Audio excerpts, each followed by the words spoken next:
ఇది చాలా మంది అంటుంటారు, తెలుగు వాళ్ళు మీరు ఎక్కడ వాళ్ళనో తీసుకొచ్చి మన తెలుగులో ఎంకరేజ్ చేస్తారు, మన తెలుగు వాళ్ళని ఎంకరేజ్ చేయరు అని చాలా మంది ఆర్టిస్టులు డిసప్పాయింట్ అవుతూ ఉంటారు. అది ప్రతి ఇండస్ట్రీ ఉంటుంది. ఇప్పుడు నేను కూడా తమిళ ఇండస్ట్రీలో నన్ను వాడుకోలేదు.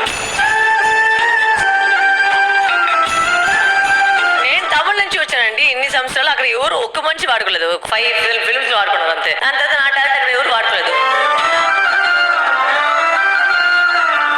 ఇక్కడ వచ్చాను, వాడుకున్నారు, ప్రేక్షకులు వచ్చి మనం ప్రేమిస్తున్నారు. అంటే how does it matter where are you from? It matters because at the end of the day you have to give your talent.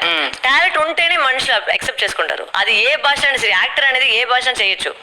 ఆ క్యారెక్టర్ వచ్చి మన లోపల ఉందంటే అది యాక్టర్ గా ఉండాలి. అవును.